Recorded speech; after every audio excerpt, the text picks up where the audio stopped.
Salut les gamers, bienvenue à Professeur Board Game, je m'appelle David. Aujourd'hui à Board Game Summer, on va regarder ensemble le jeu gagnant de l'As d'Or 2017 et jeu de l'année au Festival des jeux de Cannes. Il s'agit du jeu Unlock. Tout d'abord, je tiens à préciser qu'Unlock est un jeu à scénario et qu'aucune information sur les différents scénarios va être divulguée dans cette vidéo. Donc ne pas vous inquiéter si vous n'avez pas encore joué, il n'y aura pas de spoiler de révéler. On va seulement traiter du tutoriel ensemble pour apprendre à jouer et ensuite je vais vous donner mon appréciation du jeu selon mes expériences. C'est un jeu qui a été publié en 2017 par la compagnie Space Cowboys. C'est un jeu avec plusieurs auteurs, comme on a 3 scénarios dans la boîte. On va avoir 3 auteurs différents, dont Cyril Damegde, Alice Carroll et Thomas Coët. C'est un jeu qui se joue de 2 à 6 joueurs et qui va durer environ 60 minutes. Le but du jeu va être de s'échapper de la pièce ou de l'endroit dans lequel on est enfermé pour gagner le scénario. Donc c'est un jeu qui est inspiré des escape rooms, les scénarios échappe-toi, qui sont de plus en plus populaires dans la vraie vie. Donc des endroits où on nous enferme dans une pièce pendant 1 heure et on doit trouver des différents indices, résoudre des énigmes pour pouvoir sortir. Donc on a le même feeling dans le jeu Unlock, sauf que c'est seulement avec un jeu de cartes. Côté mécanique de jeu, on va avoir un jeu coopératif, donc les joueurs vont s'entraider, vont essayer de trouver les réponses aux différentes énigmes ensemble, puis d'avancer dans le scénario pour pouvoir le réussir. C'est un jeu qui va fonctionner avec des cartes qui sont numérotées, donc qui vont représenter différents objets qu'on va trouver dans les différentes pièces qu'on va explorer. Et ensuite, on va essayer de combiner ces objets-là ou de résoudre les énigmes qui sont sur les cartes pour essayer de débloquer des nouveaux indices ou des nouveaux objets, des nouvelles pièces, et ainsi de suite, essayer d'avancer dans le scénario et éventuellement essayer de le réussir. C'est un jeu qui va nécessiter une application aussi pour nous guider. Donc, on peut la télécharger gratuitement sur notre téléphone ou sur une tablette, sur le App Store ou dans le Google Store. Donc, c'est une application qui va gérer le temps, évidemment. Chaque scénario, on a 60 minutes pour le réussir. Et on a une possibilité aussi de demander des indices quand on est bloqué pour essayer de nous aider. Et aussi, il va y avoir des pénalités qui peuvent être appliquées dans l'application et un endroit pour insérer les différents codes qu'on va trouver au fur et à mesure dans notre scénario. Alors, Unlock, on va apprendre à jouer ensemble en regardant le tutoriel. Et puis ensuite, je vais vous dire ce que j'en pense. Pour jouer le tutoriel Unlock, on a besoin du paquet de cartes qui va être inscrit tutoriel dessus et on a besoin de partir l'application sur notre tablette. Au moment de lancer l'application, on peut choisir la langue dans laquelle on veut le jeu. On va choisir le français. Et par la suite, on doit choisir le scénario. Donc ici, c'est le tutoriel. Et on a ensuite les autres différents scénarios. Donc on a la formule, Squeak and Sausage et l'île du Dr. Gorse qui sont les 3 scénarios de la boîte. On parle déjà d'une extension avec les 3 prochains scénarios, l'élite, le temple de rat et la 5e avenue. Mais pour nous, présentement, on va aller s'attaquer au tutoriel. Donc la carte nous explique qu'on est dans un bureau à la Société secrète Unlock et on essaie de passer une entrevue. Et le directeur nous enferme dans une pièce pour nous tester. On nous demande d'appuyer sur le bouton jouer pour le tutoriel et ensuite quand on va être prêt, on va appuyer sur le bouton start et le chronomètre va démarrer. Donc pour le tutoriel, on a 10 minutes pour essayer de le réussir et lorsqu'on est prêt, lorsqu'on va appuyer sur start, on va retourner la carte qui va nous montrer le bureau dans lequel on se trouve avec les objets qui sont à notre portée pour débuter le scénario. On va juste faire un petit tour sur les icônes de l'application avant de débuter. Donc on a le bouton Start qu'on peut utiliser comme bouton pause aussi une fois qu'on a démarré un scénario. Donc si jamais on reçoit un appel ou il y a quelque chose qui arrive, on peut appuyer sur pause et attendre de reprendre notre partie. On a le bouton avec la petite lumière qui est le bouton indice qui nous permet de demander des indices. Lorsqu'on l'appuie, on va indiquer le numéro de la carte et le logiciel va nous donner un indice pour la carte qu'on a demandée. On a ensuite les objets cachés qui se retrouvent dans les cartes. Donc si on peut avoir des indices sur ces objets-là, on peut éteindre la musique de l'application si ça nous stresse un peu trop. On peut avec le petit cadenas, inscrire des codes à 4 chiffres pour débarrer soit des portes ou des cadenas au fur et à mesure que notre scénario avance. Le petit œil nous permet de revoir des indices qu'on a déjà demandé avec le bouton indice. Et finalement, le petit crâne au centre, c'est le bouton de pénalité. Lorsqu'on va se tromper dans une combinaison, Ça va appliquer une pénalité de 3 minutes, ou certaines cartes, des fois on va combiner 2 cartes et ça va faire quelque chose de dangereux ou de mauvais. Ça va nous demander d'appuyer sur le bouton pénalité, ça va nous enlever du temps au chronomètre à ce moment-là. Si le chronomètre arrive à 0, évidemment, avant qu'on finisse le scénario, nous allons perdre le scénario tout simplement, mais on peut quand même le terminer là, pour voir le reste du scénario à ce moment-là. C'est juste que notre score va être très très bas. Alors on est prêt, on démarre l'application. Et on retourne la première carte qui représente le bureau. Donc on va voir que sur le bureau, il y a des indices qui sont numérotés. Donc on a 11, 42, 35, 67 et 21. Donc c'est la pièce où nous sommes enfermés, plusieurs éléments sont visibles. On peut maintenant chercher et révéler les 5 cartes qu'on voit avec les numéros. Donc on va prendre le paquet de cartes numérotées et on va chercher les indices qui sont ici. Donc 48, non. 35, il est ici, donc on va le révéler tout simplement. On va les lire un peu plus tard pour regarder qu'est-ce que ça nous donne. Ensuite, 11, il est aussi sur la carte. On va sortir ensuite, non, 16, non, 67, oui. Donc on a un panneau ici, on ne sait pas trop c'est quoi encore. 42, on l'a ici. Donc on a une espèce de TV et il manque 21 qui est dans le fond la porte de sortie. Donc là, on a sorti toutes les cartes qu'on voit dans la pièce dans laquelle on se trouve. On peut prendre le temps de les lire une par une, de regarder dans le fond en quoi ils consistent. Donc on pourrait prendre ici par exemple la clé. Donc on pourrait regarder cette clé-là, qu'est-ce qui est indiqué. On peut combiner un objet à un objet avec un objet rouge et un nombre rouge obtenu sur une machine. Pour cela, on additionne un numéro. Si le total correspond à une carte du paquet, vous pouvez la révéler. Dans le fond, on a des objets qui sont bleus. Donc les objets bleus, c'est comme une pièce de casse-tête. On peut toujours les combiner avec des objets rouges. Donc dans mes objets rouges, ben là présentement, j'ai une télé, un écran et j'ai une espèce de coffre ici. Donc si on regarde ce qui est écrit sur le coffre, donc le coffre est fermé à clé, on peut le combiner avec un objet bleu ou une modification, un modificateur bleu. Pour cela, on additionne et on regarde si on a une carte qui correspond à ceci.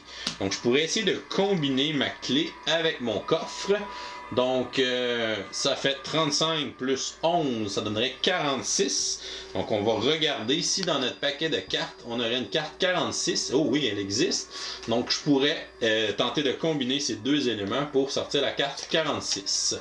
Donc la carte 46 va nous donner plusieurs informations. La première, c'est dans le haut de la carte. Donc on va nous demander de défausser les cartes 11 et 35. Comme ça, les cartes superflues ne s'accumuleront pas en cours de partie. Donc 11 et 55 et 35 qu'on vient d'utiliser, on va les défausser tout simplement. Ça fait qu'il reste moins de cartes au final là, sur la table au fur et à mesure que la partie avance. Donc qu'est-ce que ça nous dit? Le coffre débarré. Donc le coffre débarré, on nous disait de défausser les cartes 11 et 25. Regardez bien l'image. Il y a deux éléments intéressants. Si vous voyez un numéro, révélez la carte correspondante. Donc on vient d'ouvrir le coffre. Et si on regarde, c'est assez évident, on voit le numéro 16 qui se retrouve ici. Donc ça, on appelle ça un objet caché.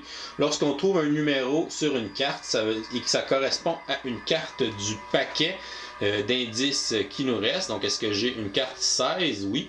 Donc, on peut révéler cet indice-là. Ça veut dire qu'on a trouvé cet indice-là dans le coffre. Oh, donc ici, on a un fil électrique de 10 cm. Comme c'est un objet bleu, on se souvient qu'on peut le combiner à un objet rouge ou à une machine qui a un nombre rouge. Donc, on va regarder qu'est-ce qu'on a au total. Donc, on a...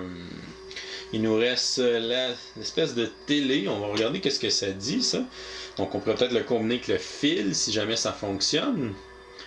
Un écran, il n'y a pas de courant. Vous pouvez combiner avec un objet bleu ou un modificateur. Pour cela, additionner leur numéro. Donc, on pourrait essayer de mettre le fil avec l'écran pour établir le courant. Donc, 42 plus 16, ça fait 58. Est-ce que j'ai une carte 58 dans mon paquet?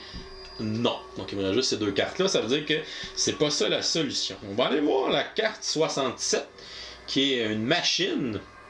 Donc vous voyez, une espèce... Les cartes vertes sont des machines qui sont des espèces de puzzles ou d'énigmes qu'on doit résoudre. Et une fois qu'on va l'avoir trouvé la réponse, ça va nous donner un chiffre qui doit devenir un modificateur rouge qu'on pourra combiner à un objet bleu à ce moment-là. Donc on vous dit une grille avec des picots séparés de 5 cm. C'est une machine donc qui va nous donner un nombre rouge en additionnant les nombres noirs de l'énigme et qu'on va additionner ensuite avec un objet bleu ou un modificateur. Donc on pourrait essayer de prendre le fil de 10 cm et d'essayer de le placer sur la machine pour avoir un résultat qui va devenir un modificateur qu'on va pouvoir ensuite combiner. Donc par exemple, mon fil, je pourrais mettre ici 2 avec 4, ça ferait un modificateur de 6. 6 plus 16, ça fait 22. Malheureusement, j'ai pas de carte 22 dans mon paquet. Ok, on va essayer d'autres choses. Est-ce que je peux mettre 3 avec 6? Ça fait un modificateur de 9. 9 plus 16, ça ferait un total de 25. J'ai une carte 25. On va la retourner. Et voilà, on a réussi à résoudre la machine qui nous demande de défausser 16, 46 et 67. Donc 16, 46 et 67 qu'on vient d'utiliser pour résoudre la machine. On les enlève, donc ça fait beaucoup de place. Donc ici, on vient de résoudre la machine. Qu'est-ce que ça va nous donner? Donc on vient de débloquer un modificateur plus 6 bleu qu'on va pouvoir combiner un objet rouge. Évidemment, on peut toujours combiner des objets rouges et des objets bleus. Donc on pourrait le combiner avec la télévision. Donc 6 plus 42, ça fait un total de 48. C'est effectivement la dernière carte qui me reste dans mon paquet. On va la révéler. On nous demande de défausser les objets 25 et 42. Donc là, il nous reste juste ça sur la table. Donc là, ça devrait être facile de trouver la combinaison. Donc sur la télévision est inscrit. Bien joué, l'écran est allumé. Cela doit être la combinaison pour sortir. Vous pouvez entrer le code à 4 chiffres dans l'application. Donc 7, 2, 3, 9. Donc on va ramener notre application. Et on va appuyer sur le cadenas. Donc oui, on va entrer un code. Donc on peut essayer d'entrer le code qui est ici. 7, 2, 3, 9. 7, 2, 3, 9. Et on pèse sur OK. Oh non, ce sont les bons chiffres, mais ils ne sont pas dans le bon ordre. Réfléchissez, les couleurs doivent vous guider. Donc on s'est trompé, on est allé un petit peu trop vite. Donc dans ce jeu-là, il faut faire attention aux petits détails. Donc sur notre porte de sortie qu'on n'avait pas regardé encore, donc on peut voir que les lettres exit sont en couleur et qui vont évidemment correspondre aux couleurs demandées sur la télévision. Donc ça veut dire qu'il faudrait mettre le chiffre rouge en premier. Donc on voit, c'est ici, je vais ramener l'application. Donc le chiffre rouge c'est 9. Ensuite, le chiffre jaune, 3. Le chiffre bleu, 7. Et le chiffre vert en finale, qui est le 2. Et voilà, on a réussi le tutoriel. Bravo! Donc voilà ce qui couvre les règles du jeu Unlock. Et je vous reviens avec mon opinion personnelle. Qu'est-ce que je pense du jeu Unlock? Si on commence avec ses côtés positifs, je pense que c'est une expérience qui est très immersive. Ils ont bien réussi à amener le côté d'un jeu d'évasion, d'un jeu d'escape room avec seulement un jeu de cartes. Le système de cartes est original, est ingénieux de combiner les cartes avec les modificateurs, les chiffres, on trouve une autre carte, ok, bam, on débarre ça, on jette ça, ainsi de suite. Donc il y a un roulement avec les cartes sur la table, on n'est pas nécessairement pris avec 40 cartes devant nous en même temps. Donc au fur et à mesure que les cartes qu'on a utilisées sont débarrées, les cartes qu'on a utilisées pour les débarrer sont jetées, ainsi de suite, ça fait un beau petit ménage devant nous. J'aime aussi la façon d'apprendre à jouer, donc le petit tutoriel que je vous ai montré, dans le fond, tu n'as pas besoin de lire les règles, c'est que tu pars le tutoriel, tu te lances, puis tout est écrit sur les différentes cartes, donc tu apprends les règles comme ça. Je trouve que c'est une belle façon d'apprendre à jouer un jeu. Ça fait changement de lire un livre de règles, de pouvoir le vivre en l'apprenant. Ça me fait penser à un jeu comme Andorre, où justement on apprenait à jouer avec un tutoriel, donc ça c'est vraiment cool. La diversité des énigmes est quand même grande, donc c'est sûr que c'est tout le temps un petit peu orienté vers les codes à 4 chiffres dans l'application, mais la façon de trouver comment faire ces codes-là, où sont trouvés les chiffres. Donc, il y a beaucoup de relations entre les différentes cartes. Des fois, tu as une carte qui peut te donner des indices sur les chiffres, tu as une autre carte qui peut te donner des indices sur l'ordre. Donc, c'est à toi de mettre ça ensemble et de trouver ton code. Ce qui est un peu plate, des côtés négatifs, probablement, bon, c'est sûr que la rejouabilité, c'est un jeu à expérience unique. Une fois qu'on a fait les 3 scénarios, on connaît la réponse des énigmes, on ne peut pas nécessairement les refaire. Donc il y en a qui vont chialer un petit peu sur le prix d'un jeu à expérience unique, que ce soit un jeu comme Unlock, un jeu comme Time Story, un jeu comme un jeu Legacy, Pandémie Legacy, etc. Pour moi, c'est pas un problème parce que bon, dans mon groupe de jeux, généralement, quand on a un jeu Legacy ou un jeu expérience unique, généralement on l'achète en gang. Donc on se dit on va jouer à ça les 4 ensemble, on l'achète, puis on le paye à 4. Dans le fond, ça nous revient vraiment pas cher. Donc si exemple on voulait acheter Unlock, ben on paierait 10$ chacun, puis on a une boîte d'Unlock qui coûte à peu près 40$. Donc, c'est sûr que c'est 40$ pour un jeu qui est uniquement de cartes, mais bon, ça vient avec. Il y en a qui vont trouver ça cher, il y en a qui ça leur dérange pas de payer. Moi, j'ai pas de problème avec ça. Donc, essayez de splitter les coûts avec votre groupe de jeux là, pour qu'ils peuvent vivre cette expérience-là avec vous autres. Pour l'autre côté négatif, ce qui est un peu plate dans le jeu, bon, tout fonctionne avec les cartes. Puis des fois, on combine les cartes, on va dire, ok, ça a l'allure de le combiner avec ça. On sort la réponse. Bon, des fois, ça va être écrit, bon, tu n'aurais pas dû combiner ça avec ça, nanana, et tu as une pénalité. Tu appuies sur le bouton pénalité dans l'application, tu perds 3 minutes. Ça, il n'y a pas de problème avec ce système-là.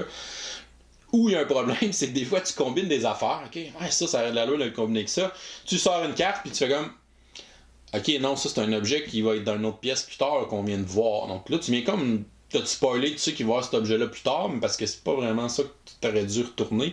Fait que là, tu le remets dans le paquet, pis t'es comme, ok, je fais comme si je l'avais pas vu, ouais. Fait qu'il y a rien pour comment empêcher ce petit côté négatif-là, mais bon, sinon, ça arrive pas nécessairement si souvent que ça, mais juste de faire attention aussi dans vos réflexions. Pour le nombre de joueurs, j'étais vraiment pas sûr. Ça disait 2 à 6 au début. J'ai fait notre premier scénario à 3. On a bloqué à un certain moment donné, on n'a pas trouvé quelque chose qui nous permettait d'avancer. Puis le deuxième scénario, je l'ai joué à 6. Puis j'ai été très surpris de l'efficacité que ça a été à 6. C'est sûr que des fois, bon, il y en a un qui check une carte, puis ok, il trouve des affaires pendant que les autres font d'autres choses, que d'autres à côté combinent des cartes ensemble. Donc c'est sûr qu'il y a plusieurs choses qui se passent autour de la table, mais je pense qu'on a... Bon, c'est sûr que des fois, il y en a qui faisaient moins quelque chose autour de la table parce qu'il n'y a pas nécessairement des cartes pour tout le monde, tout ça. Mais ça a quand même bien été à 6. Donc je vous dirais d'être au moins 4 là, pour essayer de jouer à Unlock, pour avoir le plus de cerveau possible autour de la table. Dans le fond, moi j'ai vraiment un cerveau plus mathématique, plus logique. Donc les énigmes qui étaient dans cette sauce-là, c'est sûr que moi je les voyais un petit peu plus. Tandis que si c'est une énigme qui aurait plus rapport, je sais pas, avec la couleur ou les contrastes sur la carte pour trouver quelque chose de caché, moi je vois rien là-dedans, pas en tout. Donc c'est vraiment pas ma tasse de thé. Donc c'est bon d'avoir des gens qui sont complémentaires là, pour résoudre les différentes énigmes. Je vais lui donner quand même une belle note de B+, donc un très bon jeu original, immersif, super amusant, super le fun. Si vous aimez les jeux aussi, la résolution d'énigmes, donc des jeux de puzzle, que vous êtes un fan d'Escape Room, je pense que vous allez aimer aussi cette expérience-là, même si c'est pas aussi tactile, immersif que d'être dans un vrai Escape Room. Donc je pense que ça transmet bien l'esprit de tout ça. Donc, allez essayer Unlock. Vous pouvez même aller essayer dans un café, un pub ludique. Donc, c'est un jeu qui est vraiment facile à jouer dans un endroit qu'on peut louer ou qu'on peut être là juste un certain moment. Parce que comme c'est un scénario qui dure 1 heure maximum, ben, c'est facile de s'installer puis de jouer un scénario. L'application, on peut la télécharger sur notre téléphone simplement avant d'aller là-bas. Je voudrais remercier mon ami Martin Lafrenière de la chaîne Zone de jeux de société qui m'a prêté sa copie de Unlock que j'ai pu jouer. En fait, j'ai fait les 2 premiers scénarios, je peux faire le 3e encore, donc ça devrait ne pas tarder dans les prochaines semaines. Sinon, si vous voulez un autre avis sur le jeu Unlock, je vous invite à aller voir la critique de Etugame qui ont fait aussi une critique d'Unlock lorsqu'ils l'ont ramené du Festival de Cannes.